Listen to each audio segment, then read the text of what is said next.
Okay, before we get started, I just wanted to remind everyone that the session is being recorded and it will be available on the app along with the slides. We also have surveys for everyone to fill out for the sessions when they're completed. And you do get some points when you do that. So if you fill out some surveys, we appreciate the feedback, and then the points will be contributed towards being in a draw for some prizes. So you can find that on the Who app. And I do need to let you know that the closing ceremony today is at 4:15. So we're going to do everything we can to stay on track so we can all participate in the ceremony.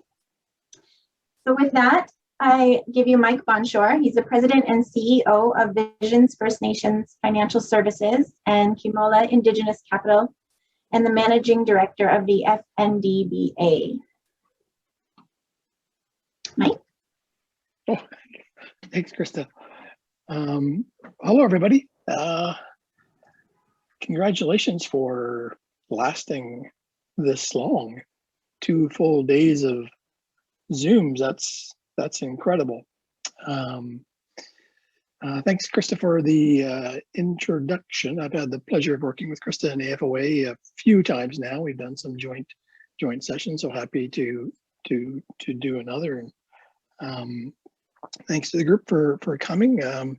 Maybe in a more formal way, Kila Kasla Namut, Nuguam Kikenzi, Guy Kila Muskamuk Taudinok.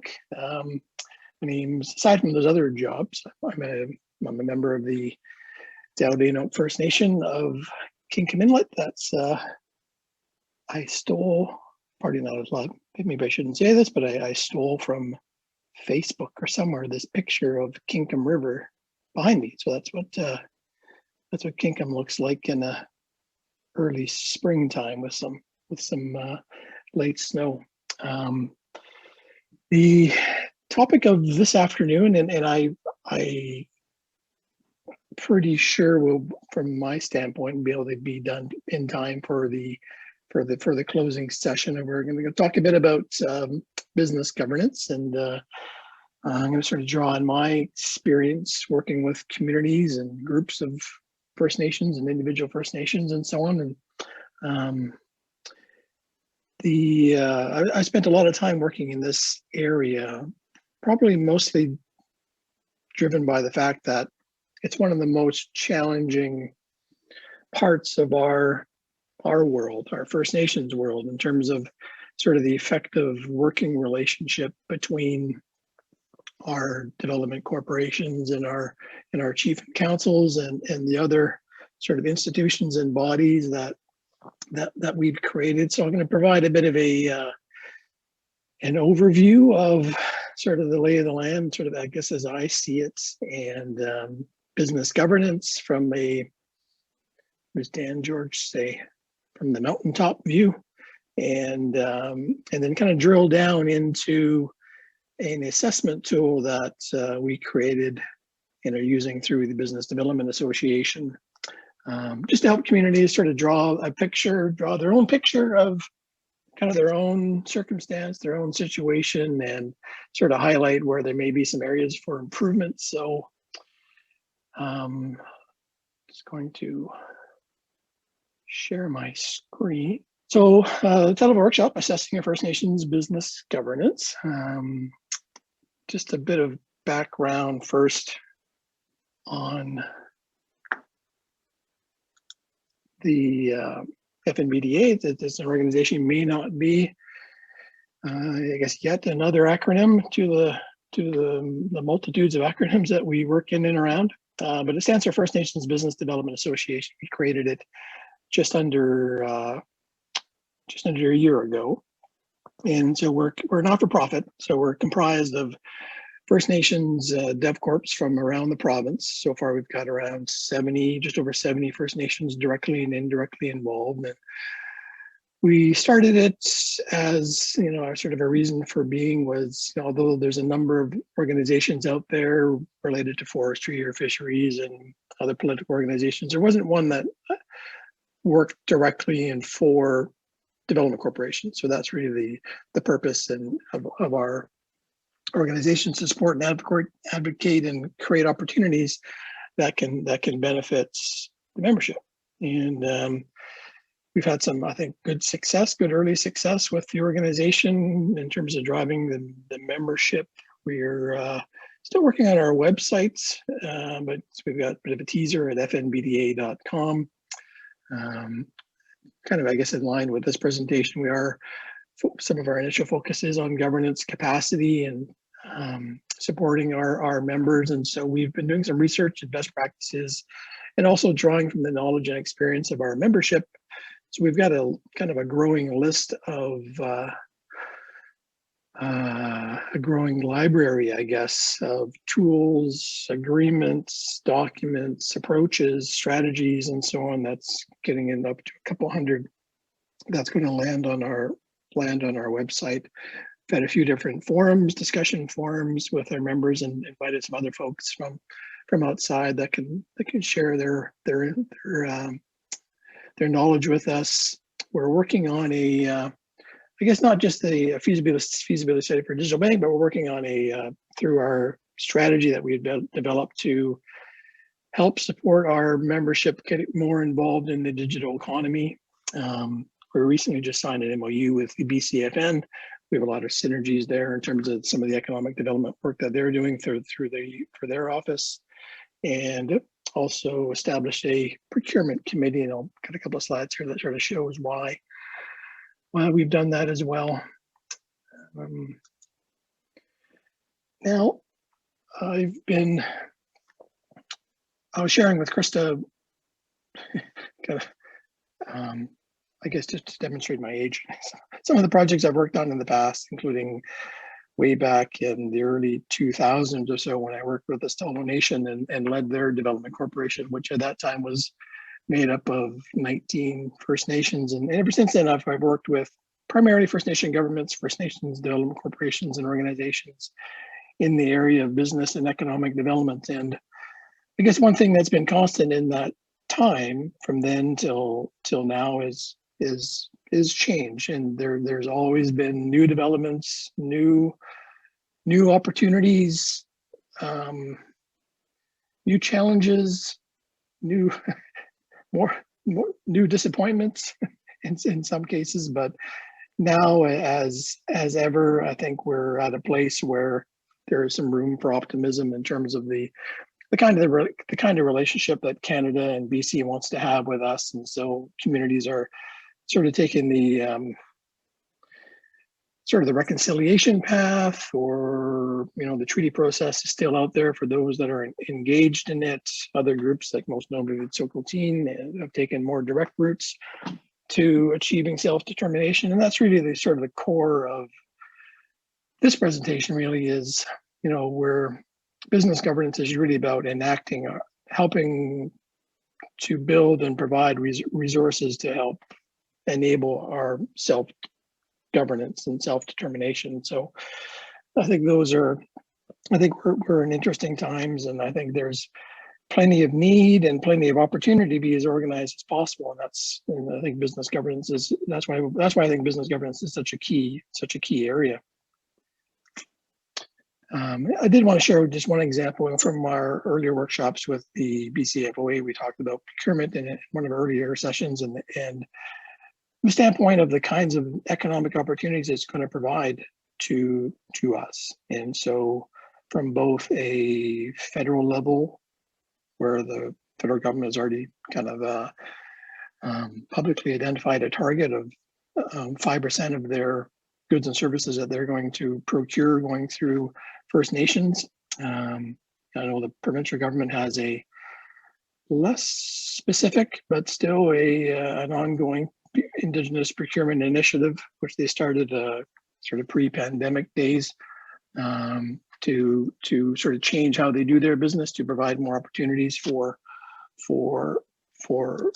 I think there's one example that's going to, at the end of the day, create more business and economic opportunities for us. And so if those two examples that I shared come to bear, then it'll be, there should be over an extra $1 billion in economic activity out there, provincially and federally. So it's kind of just another reason for us to be as organized as we can be. Um,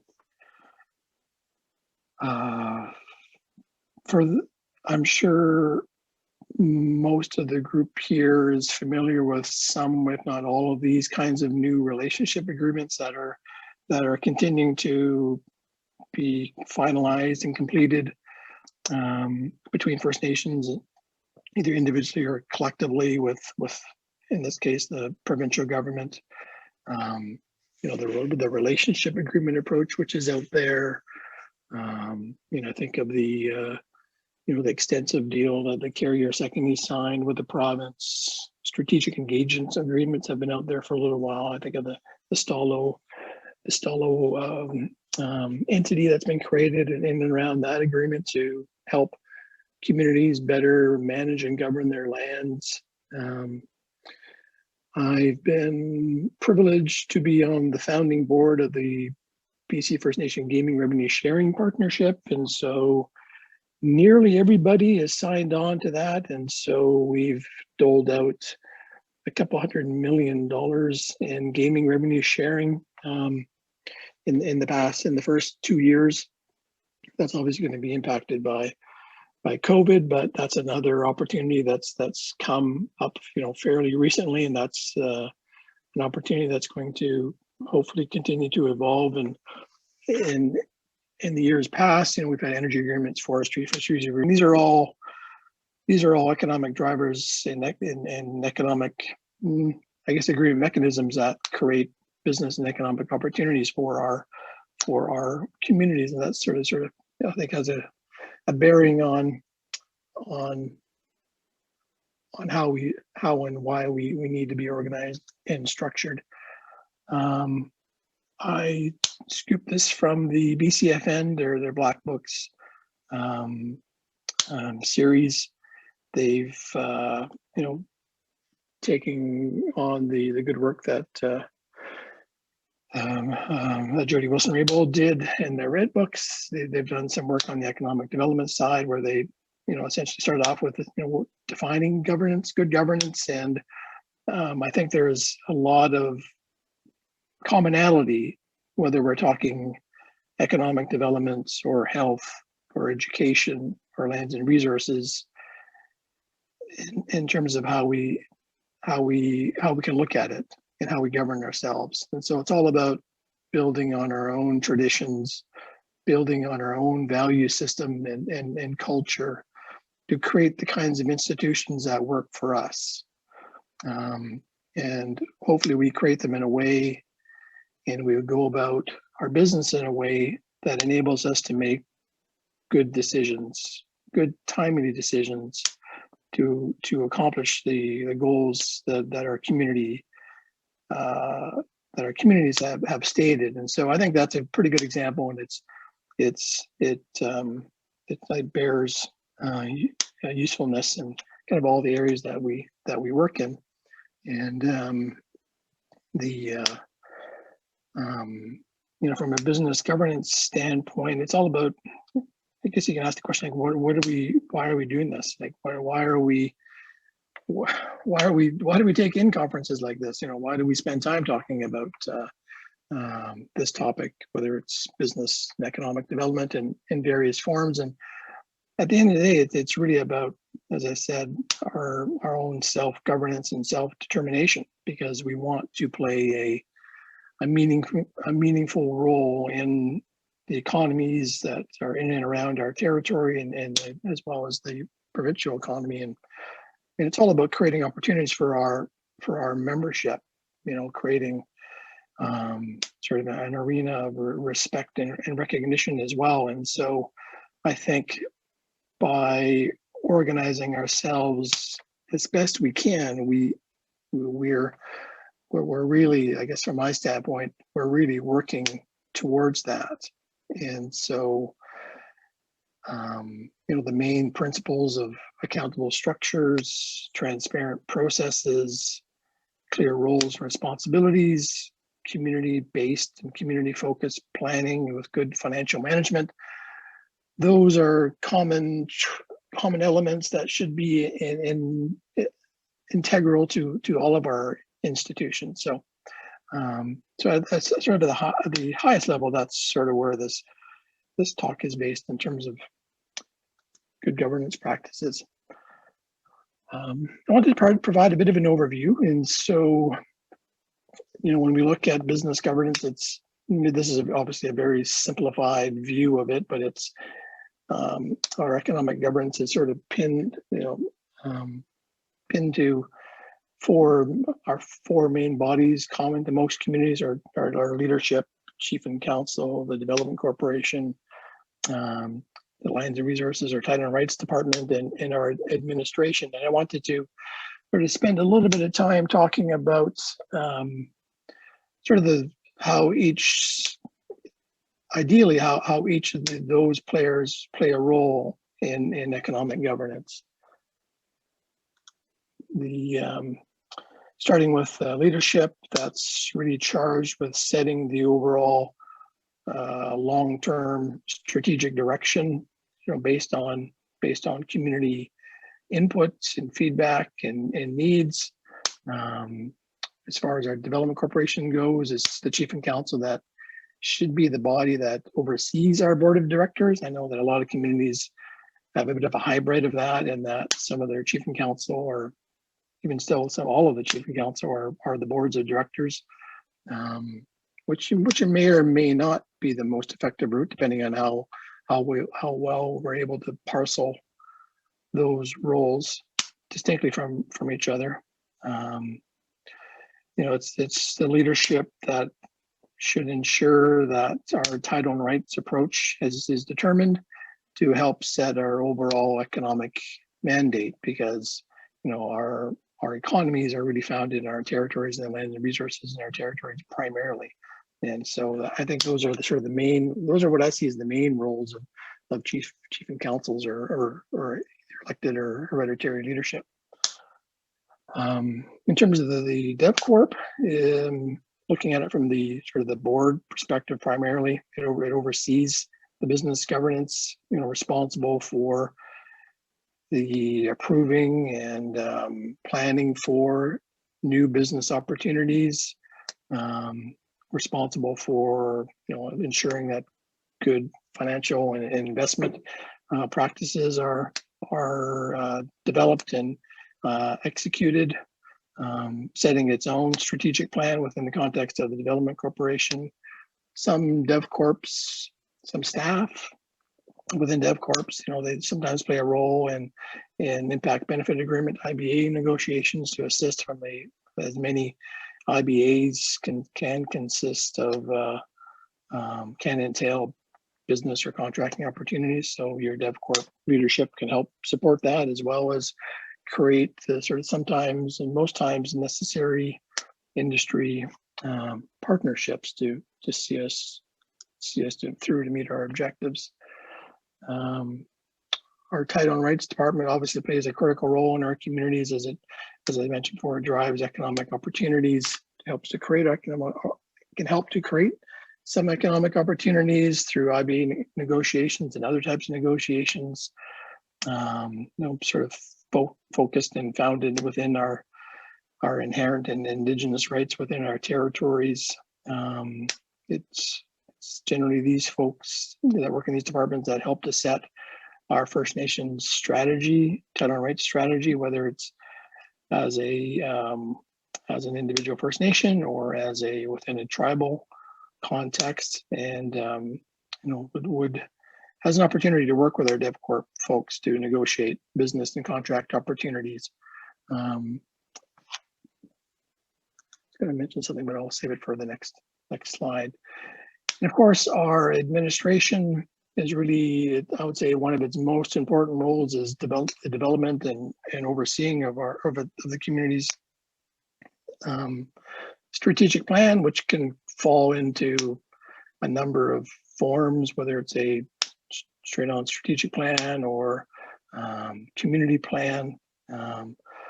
Those communities with land code, that's their administration that's responsible for that. And with some communities, it's the vast majority of economic opportunities are driven through reserve lands and administered through the land code. making sure that there's the necessary amounts, the necessary amount of infrastructure in place, whether it's physical infrastructure or telecommunications and so on. Sorry, administration, that's the linkage to training and education, which is obviously very important for our development corporations activities, to have trained and educated folks to be able to work with them. In some cases, it's the administration, but in some cases, there's also the DevCorp that leads the entrepreneurial work in our community. That plays a key role, and is obviously the sort of a key group to oversee all the books, financial governance for this overall construct of business governance. The thing I was thinking of earlier was, kind of the linkages between each of these bodies in the interdependency of each of our bodies. That's really necessary. I think a lot of communities have kind of ebbed and flowed with, when the things like the Harvard Project results came out, and separating business and politics is still a common term that's thrown out there. Some communities ran into challenges. Some communities that I worked at ran into challenges because there was too much of a separation between politicians and the business leaders. And from everything that I've just shown you, you can sort of see how and where everyone works together. So this slide is just an overview of the kinds of documents and processes that sort of connect the dots between the political and the business, whether it's the business charter, partnership agreements, IBAs, the strategic plan, and so on. So it's all of these necessary pieces at a high level that need to, that we're in a much better position for success if we have them in place and our different bodies are able to reference and work from them. Just a couple quick thoughts on strategy and planning, because although you can spend a lot of time and resources getting your strategies and planning documents in place. I think there's it can be useful, but the most useful aspect is the execution of them. And so I just wanted to put this slide up just to illustrate the connection between the title and rights strategy, which sort of sets the overall community direction towards self-governance, self-determination, and our economic and business investment strategy. And they're all distinct, but they all have to be coming from the same place. And I guess that's, from my standpoint, that's really our territory, and the lands and resources in our territory. And just a couple quick thoughts on planning, because we do spend a lot of time on plans and getting plans done and so on. And I think what we don't spend enough time on is integrating our community-focused plans. So looking at these plans from whether it's an economic development strategy or community strategic plan or an OCP, from the perspective of a community member who's looking for looking for support with their house, or looking for support with education, or wanting to make sure have some opportunities, whether it be employment or business and entrepreneurial opportunities. They don't necessarily care where and how we derive those benefits and results. And so whether it's what I've been an advocate for is that the different bodies within our communities, whether it be the investment trust or the development corporation or the chief and council, that they work together to achieve the results that communities are looking for. And so this is a whole different kind of presentation, but a wealth governance model that brings in our trust funds, our business investments, and our programs and services to manage and govern our communities' sort of opportunities, wealth, and business and economic development in a different kind of way And so one of the things I've been advocating for or promoting is a wealth council where you bring in sort of members from each of the different bodies, whether it be trustees, chief and council, the boards of directors from your development corporation, and community members, to, on a semi-regular basis, 3-4 times a year, put your plans together, talk about the resources that you have available, talk about your plans, talk about what your objectives are, set financial targets, and so on. And so that's kind of a new initiative that I've been sharing with communities in terms of looking at how and where we plan a little bit differently. Did want to take a breath. I did want to sort of get into the sort of the business, sort of the title of the presentation, a business governance assessment, and how I've laid this out, and you'll see it in a sec, is assessing our own community's progress from 4 different perspectives and getting into a bit more detail from what I've just shared in 4 areas: governance, structures, plans and policies, and execution. So I'm going to jump out of this PowerPoint and go into an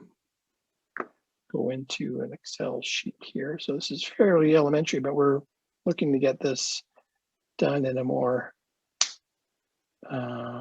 user effective way on the Business Development Association's website. Is a simple assessment tool looking at these 4 areas as I've described, to sort of show where you're making progress and where some gaps might be. So I've already, in the interest of time, I've already started to look at, I've used, I won't say it's my community, but I won't say it's not my community.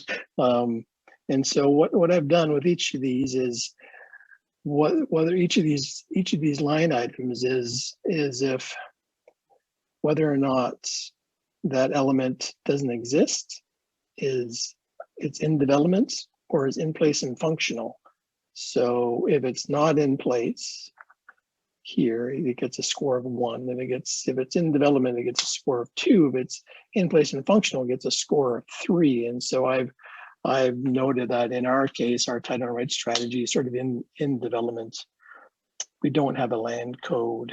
We do have a territory map in place. So I'm going to give that a 3, although it's a bit tricky because we're part of a tribe. Okay. So all I did in the first couple of points was insert some answers into each of these areas. And so when I mentioned the 0, the 1, 2, and the 3 is the 1 if in the case of the agreement or the process or the plan or policy, if it doesn't exist, it gets a 1. If it's in development, it gets a 2, and my little worksheet turns into these colors. And if it's in place and functional, it gets a 3. And so in the case of ours, our council does appoint our directors. We're not in the treaty process.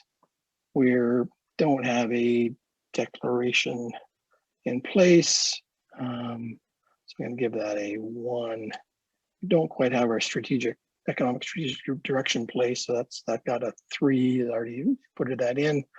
And so you can sort of see in this case, we're about 2/3 of the way there, I guess, is how to look at this. And so that's the governance side. So these are kind of a beginning list of sort of the key elements of what I saw to be important to establish from your governance assessment. In our case, we have an established board of directors, kind of a work in progress for us. We've got sort of a half a group in place, business structures in place. We've got that's a 3. Board of directors, like installing our board of directors process in place. That's kind of a process. I gave that a 2. We're kind of working on ensuring we've got board of directors in place that have got the necessary skill sets to be able to be an effective board member. So I'm going to give that a 2. So our rating there was a bit less than our governance side. So you can sort of see where where we're making progress and where we need to spend more time on putting things in place from a plans, policies, and processes standpoint. That we don't have a charter. So this is the agreement that some communities have used, a business charter or something similar, or an agreement between the chief and council and the board of and the development corporation. So we don't have that in place. I'm giving that a, comes up green, but that's a one. Referral process in place. Yeah, we kind of do. Maybe it's not the most effective yet in terms of being overwhelmed. Investment vetting process. So do we have a process in place that allows us to effectively assess business opportunities and whether or not we should invest in them? We don't have that in place just yet. We are working, we have some borrowing some of our nation's policies. We've got some of those in place. This is a question about whether or not we've got a partner vetting process or a JV partner vetting process in place. We don't, and so that's a one. The land stewardship plan in place. I'm going to give that a 2. And so in this area, we've sort of scored maybe the lower than these areas. And so while we have not a bad governance and structures in place, we need to do some more work in our plans and policies. The last area is probably as important, or maybe more important than all others, in that terms of how well are we executing our economic development activities. Are we getting community inputs? I'm going to start to answer these questions. Yeah, yes, we have been. So I'm going to give that a 2. Are we overseeing our board of directors? Yeah, we're kind of doing that. As chief and council assessed the board, we're not quite there yet, so I'm going to give that a 1. Our strategic plan isn't updated, so I'm going to give that a 1 as well. Entrepreneurial support's in place. We don't have that quite in place. Operational budget's in place. We've got that started. Regular reporting, investments outside of our land. We haven't been doing that yet. Are our roles within our development corporation or EDO within the band published? We're not quite there yet. Investment vetting process followed. So there was a question about having an investment vetting process in place. That's one question, but are we following it? We don't already have one, so I'm going to give that a 1 as well. The senior management staff in place, I'm going to kind of give that a 2. We're kind of borrowing staff from other departments. Is our governance policy in place? I'm going to give that a 1 as well. We're not quite there. Do we have a financial linkage to our investment trust? Well, we don't have an investment trust, so I'm going to give that a 1 as well. So that's sort of our own circumstance. Do we have social enterprise supports in place? We don't. And so in this instance, we scored the lowest out of those 47% compared to the other areas. And so we've got a sort of a summarized look to this. You can sort of see in this graph here where we need to do the most amount of work.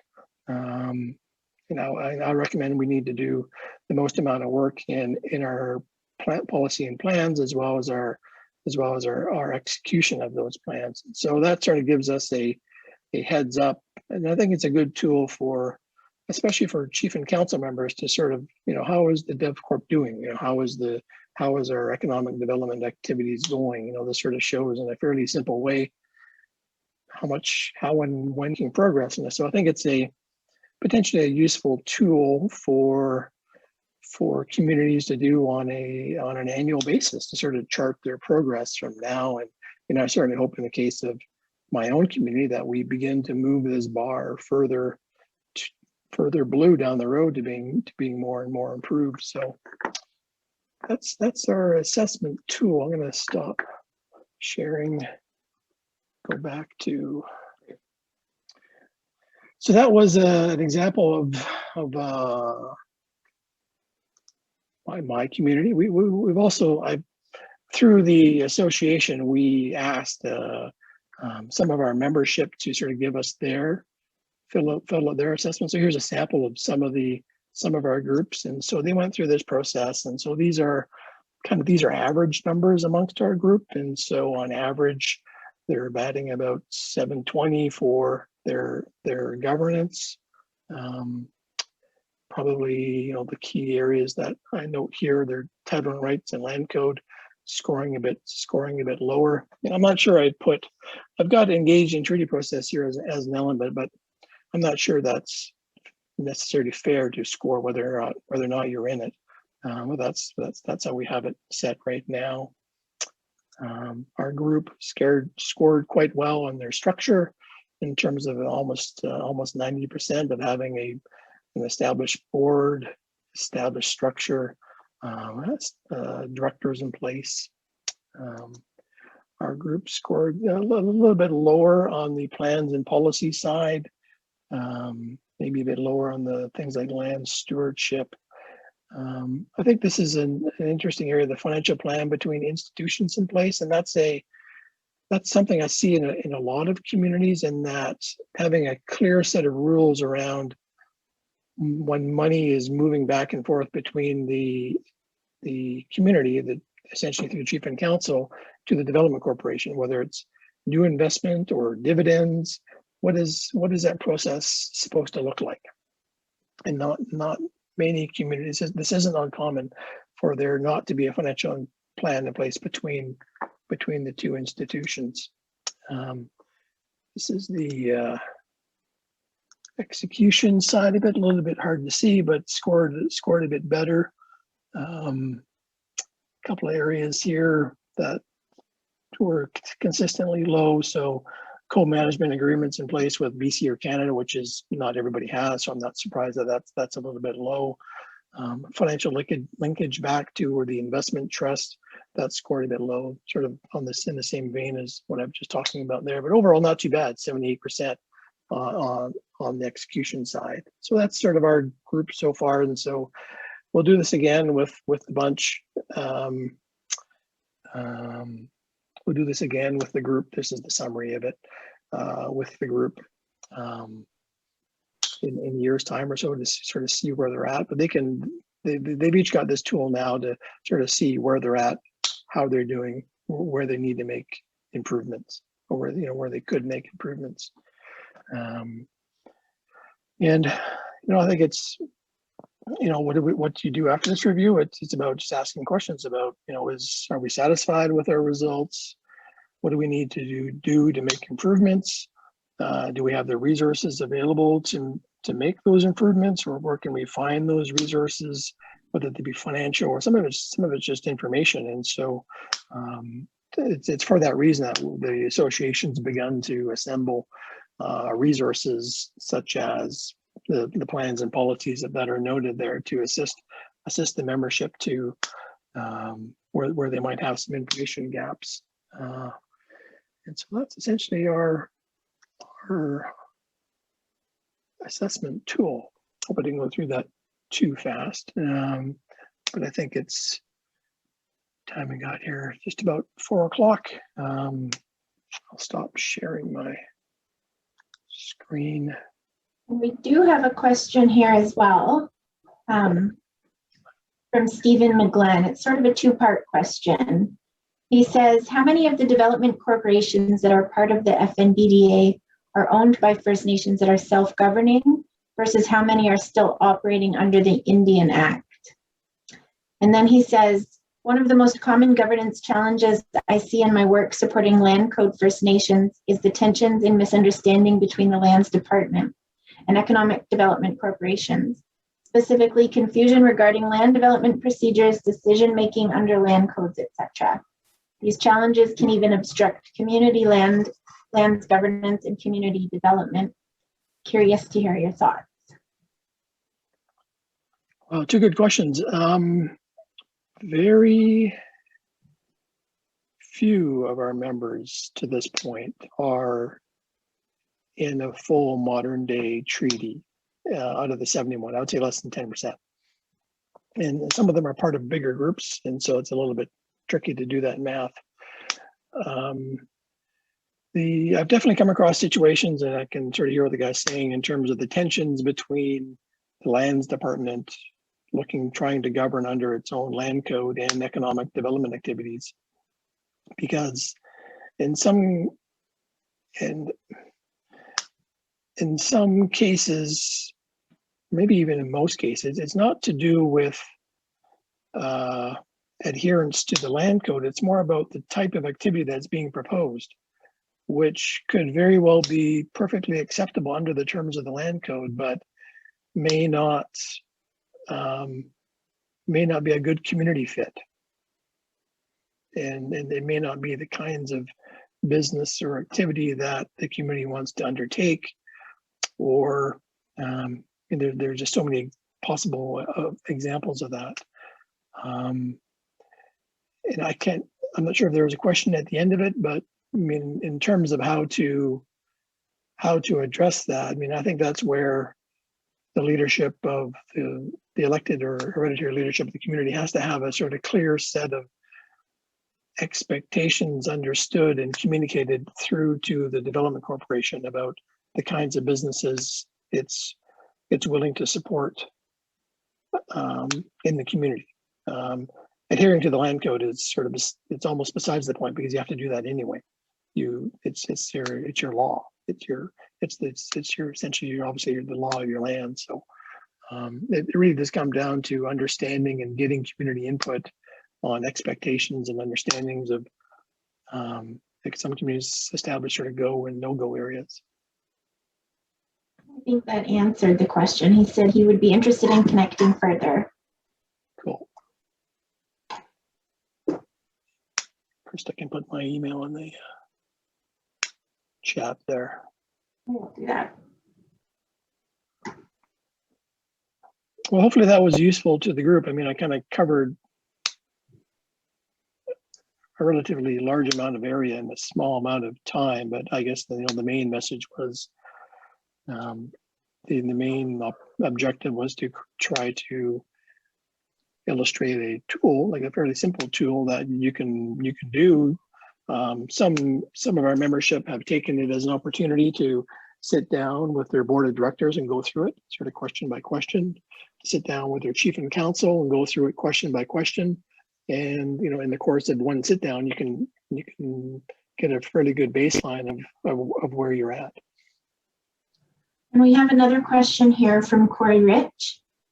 It says, thank you for the presentation. Indeed, a gentle report card and somewhat beneficial for every community pursuing ECDEV. What would you say is the most strategic way to influence stakeholders into economic development frameworks that are proactive instead of reactive, given some of the evaluation criteria? Can you read that again? So the question. Oh, I can see it. I can see it in the chat there. Okay. Is that it there? Yep.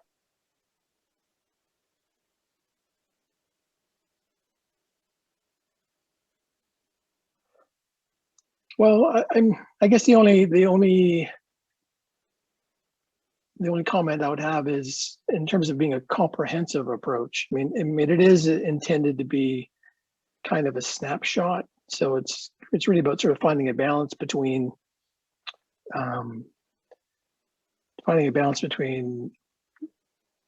being able to do that analysis and not having to spend a ton of time to do it. And so it's comprehensive in a way. It covers a lot of ground, but it's not really intended to be super deep, I guess, in each of those areas. But mark sort of what I see as sort of the real necessary and key elements in each of those four areas that should be in place for each community.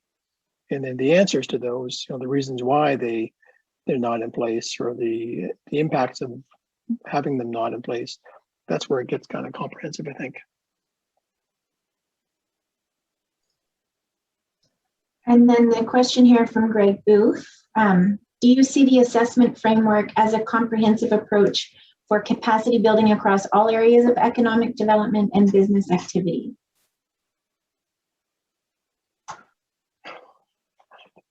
I think that's the question I just answered inadvertently.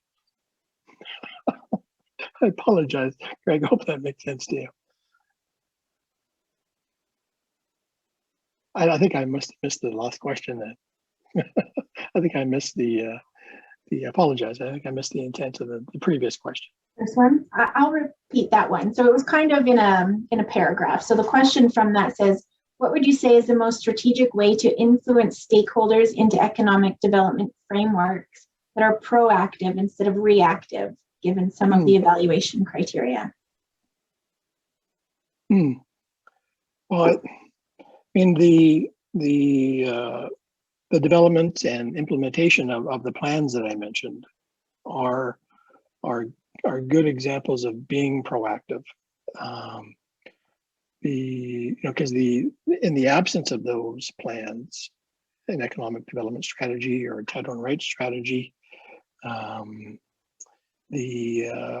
a business development strategy for your development corporation, if those aren't in place, and if they're not being monitored and revisited and executed, then you're left to opportunities that they may be from someone else. They may be from another party, an industry member, and so on. And you're left sort of having to react to what's happening in your territory, as opposed to approaching from the standpoint of, this is our territory and this is what we like to see happen in it.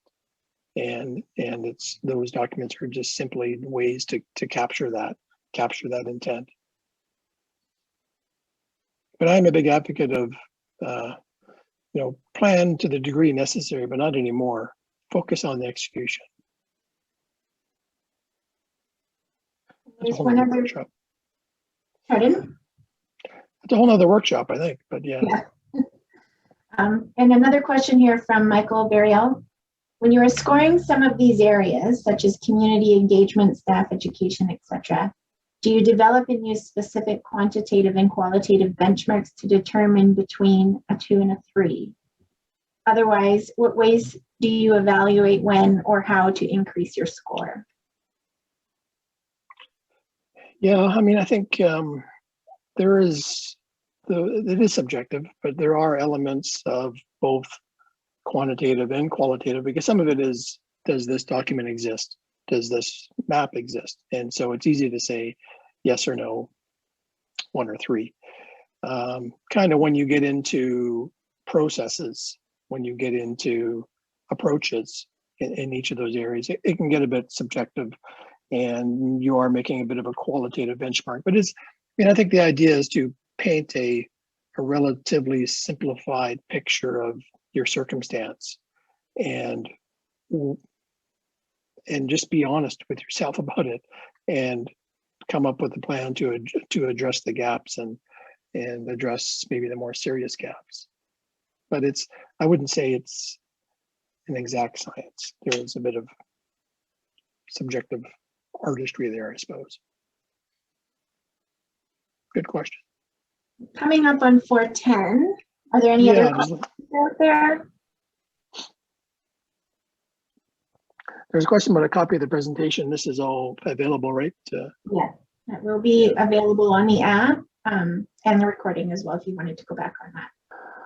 Well, I think if we don't have any other questions, we could probably wrap up and head over to the closing ceremonies. Great. Thanks, Krista. Thanks, everyone, for sticking around. Thank you.